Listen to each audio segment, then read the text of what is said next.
अस्सलाम वालेकुम क्लास। उम्मीद है बेटा आप सब खैरियत से होंगे। माई सेल्फ फैसल मकबूल चौधरी। आज हम डिस्कस करेंगे chapter number 9 lecture number 2।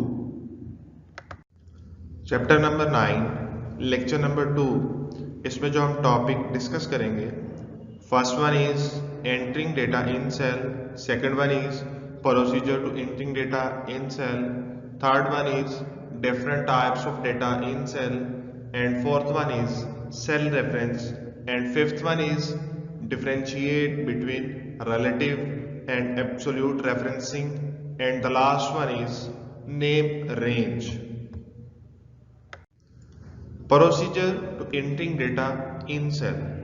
A cell is the basic unit for entering data in a worksheet. First lecture में भी हमने डिस्कस किया था कि वर्कशीट के अंदर डेटा रोज और कॉलम्स की फॉर्म में ऑर्गेनाइज्ड होता है हॉरिजेंटली एंड वर्टिकली। तो सेल क्या है? बेसिक यूनिट है वर्कशीट का जिसके अंदर हम किसी भी डेटा को स्टोर कर सकते हैं। Next, the user can enter data by selecting the cell and type data using the keyboard. User किसी भी सेल के अंदर जो डाटा पुट करेगा, फर्स्ट ऑफ ऑल उस सेल को सिलेक्ट करेगा, देन कीबोर्ड के जरिए उस सेल के अंदर वैल्यूज या डाटा एंटर कर सकता है। Next, the formula bar can also be used to enter data in the selected cell. Menu bar के जरिए या फार्मूला बार मेन्यू बार से सिलेक्ट करके आप या यूजर किसी भी सेल के अंदर वैल्यू पुट कर सकता है। Next, procedure to enter data in cell. First one, select the cell in which data is to be entered. First of all आपने जिस सेल के अंदर डेटा एंटर करना है उसको आप सिलेक्ट करेंगे। Second one is type the data. फिर आप सिलेक्टेड सेल के अंदर डेटा को टाइप करेंगे। And the third one is press enter की।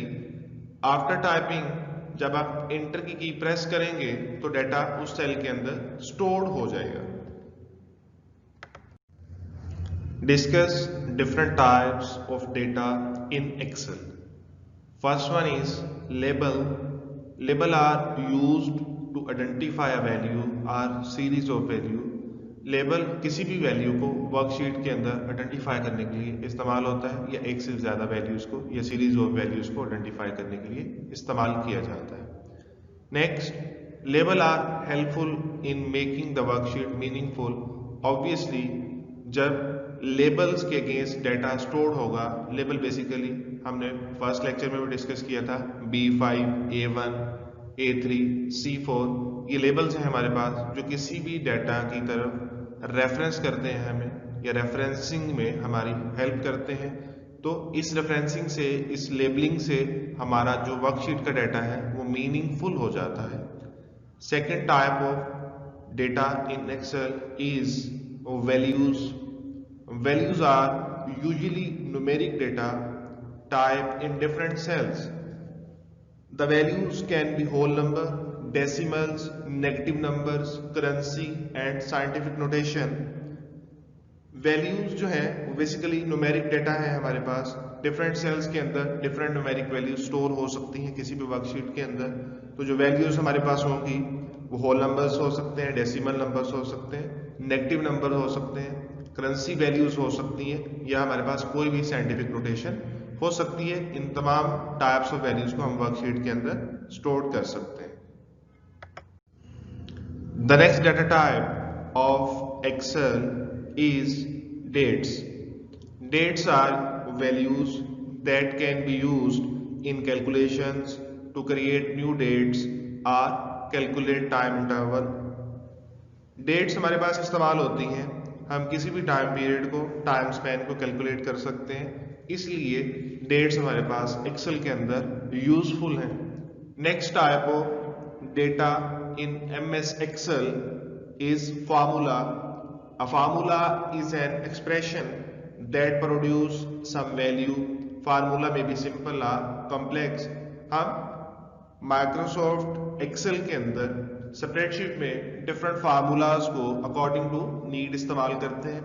फॉर एग्जांपल, यूजर एवरेज मालूम करने के लिए या स्टूडेंट्स के मार्क्स की एवरेज को फाइंड आउट करने के लिए एवरेज का फार्मूला इस्तेमाल कर सकता है। इस तरह और फार्मूले भी अकॉर्डिंग टू नीड इस्तेमाल कर सकता है यूजर, और फार्मूला सिंपल हो सकता है या कॉम्प्लेक्स हो सकता है। Cell reference. Every cell in a worksheet has a reference number. ये बात हमने पहले भी डिस्कस की कि वर्कशीट के अंदर हर सेल का एक रेफरेंस नंबर होता है, और वर्कशीट हमारे पास रोज और कॉलम की फॉर्म में ऑर्गेनाइज्ड होती है। वर्कशीट के अंदर जितने भी नंबर ऑफ सेल्स होंगे, हर सेल का एक रेफरेंस नंबर होगा या एक लेबल होगा। Next, a cell reference in a formula refer the content of reference cell.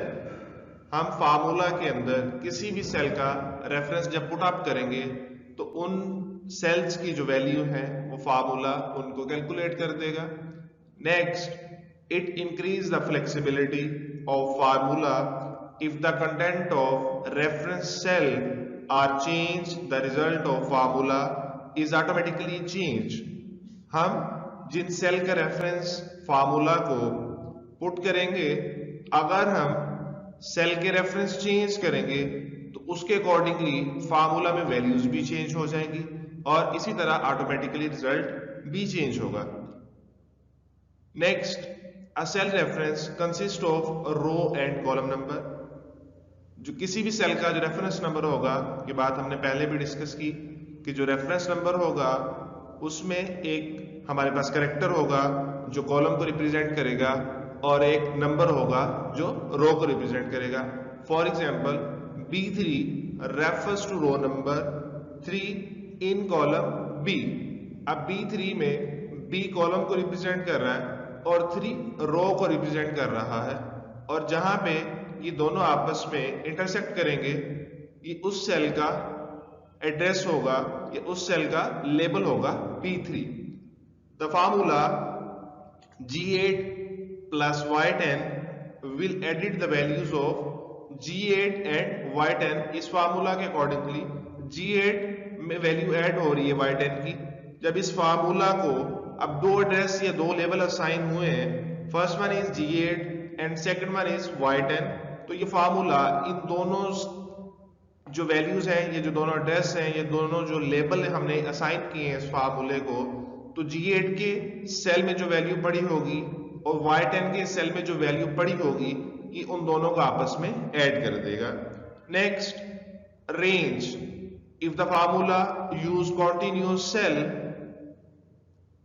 अगर फार्मूला में रेंज है, फॉर एग्जाम्पल एक स्टार्टिंग रेंज है और एक एंडिंग रेंज है, उसके अंदर डिफरेंट ये सो मैनी सेल्स इंक्लूड होंगे, तो उसका तरीकेकार क्या होगा? For example, address of the first cell and address of the last cell D3 से G3 तक, इसके दरमियान जितने भी सेल्स होंगे उनका जो डेटा होगा वो फार्मूला में इंक्लूड हो जाएगा, या वो टोटल रिजल्ट कैलकुलेट होगा।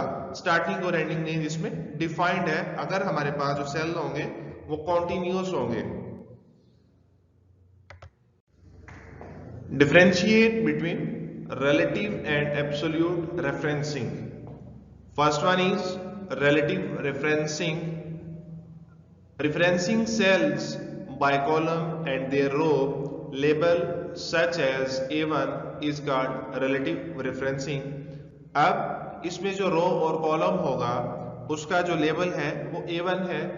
For example, suppose cell C1 contain the formula A1 plus B1, add the values of both cells। इस फार्मूला के अकॉर्डिंगली जो लेबल A1 है और लेबल B1 है, या जो रेफरेंस A1 और B1 है, दो मुख्तलिफ सेल्स के, फार्मूला के अकॉर्डिंगली उन दोनों सेल्स की वैल्यू आपस में ऐड हो जाएंगी।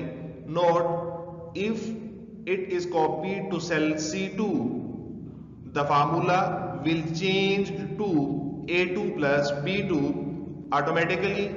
अगर हम C1 सेल के अंदर जो वैल्यूज थी A1 प्लस B1 उसको कॉपी कर दें सेल C2 के अंदर, तो फार्मूला बाय डिफॉल्ट चेंज हो जाएगा।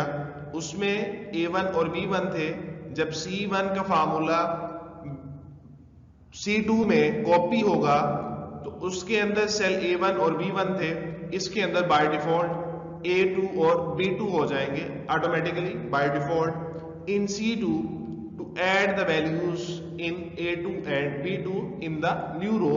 तो इस फार्मूला के अकॉर्डिंगली जब कंटेंट C1 का C2 में कॉपी हुआ तो उसके अकॉर्डिंगली फार्मूला चेंज हो गया। जब फार्मूला चेंज हुआ तो उसमें जो वैल्यूज चेंज हुई या जो सेल एड्रेस चेंज हुए उनके अकॉर्डिंगली जो वैल्यूज आई वो A2 और B2 आई। तो इस फार्मूला के अकॉर्डिंगली ये दोनों वैल्यूज आपस में ऐड हो जाएंगी।